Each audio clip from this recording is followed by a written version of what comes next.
Hey, howdy. Welcome to my shop. Not running right at the moment. Retired man here. Gave up the shop. Prices got so high on supplies and so many shoes I cannot fix.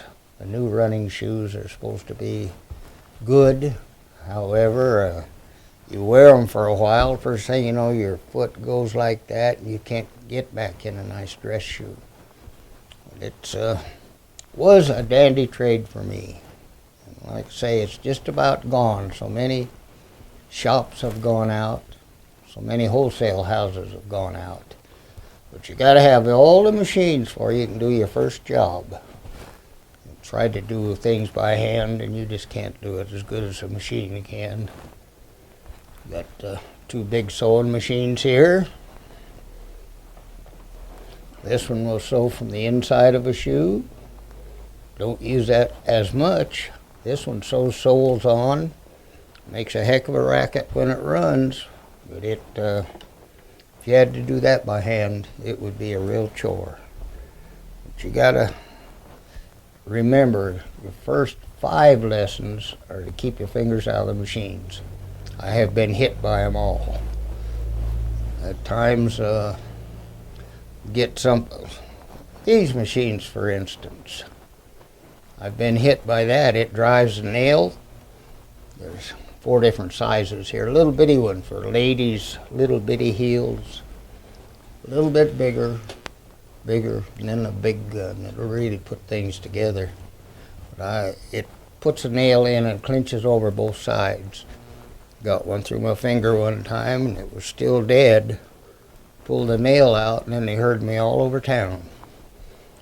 But I did not pay attention to that 5th lesson. This big machine does everything. Grinds. Got a high-speed trimmer for ladies' heels. Runs real fast and puts an edge on them just slicker than boiled okra. It comes in all different sizes. Used to use those all the time when putting on dress shoes to go around the edge. You can make a real dandy edge on those high-speed things. Now I just grind them and wax them. For this town, that's probably good enough. It's I guess it is needed in some places. I get stopped on the street every once in a while. Somebody wants something done. If they catch me, I can do it. I can't put on soles anymore. I don't have supplies. It's a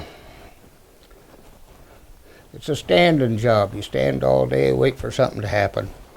Then, this is the part I like. These patching machines, you sew up a shoe real good, and I have a clientele, I guess you'd say. I work on ladies' handbags, suspenders, put patches on the back of motorcycle jackets. And that, I don't know, you can't do it by hand. I use treadle machines. I've had motors on some of them. You can't stop it in time. It'll take a couple of stitches more than you want. So it'll make a neat job, and people want a neat job even on a rickety old boot.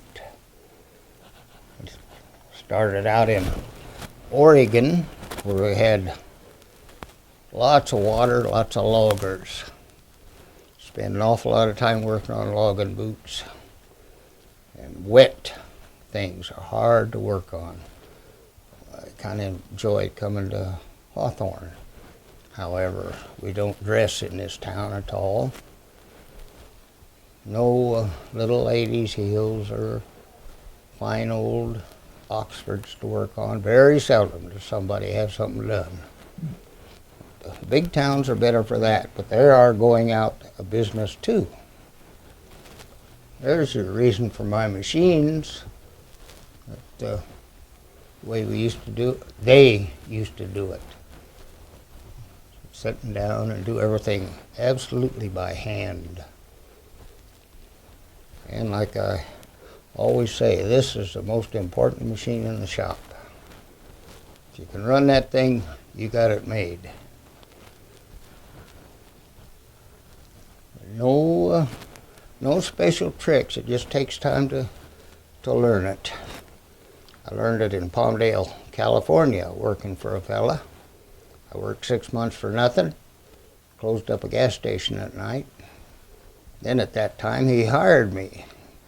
After a little bit of maybe a year, I decided I knew enough. I opened my own shop and went broke and had to go back and work for him again. I did not know about the ordering and anything besides fixing the shoes. That's only part of the business. This machine is very handy right here at the bench. When you put on a sole, it's not cut to size, as yet it's bigger. You just put her in there, and after you've glued it, boy, sounds like something needs oil. That squeezes it down so you can sew it. Then you trim off the edge like this. Doesn't get it real smooth, but most of the time you can go ahead and sew it right at that point. But if not, I usually touch them up a little bit on the rocks before I try and sew it so it's nice and smooth. I used to have kitties sleep back here. When I'd fire up this machine, they would sure scatter. I'll give you a quick sound.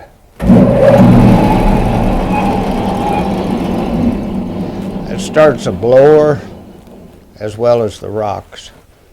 It sucks it in here. Most of it goes in here. The rest of it goes back in the back where I live. And like a lady's high-speed trimmer at this end that makes a very slick edge. Nice one.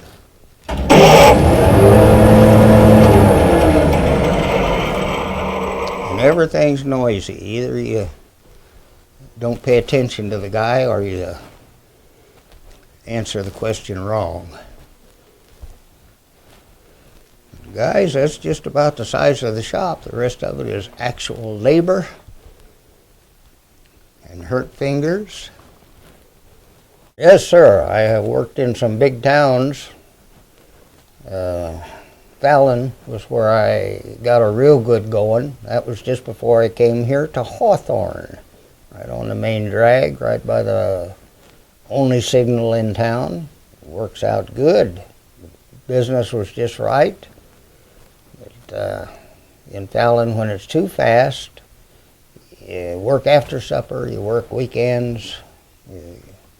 You don't make that much more money actually because you're buying more supplies, getting tired and getting unhappy with people.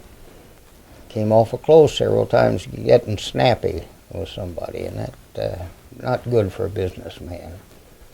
But if you drive by, see the shop, make some noise, and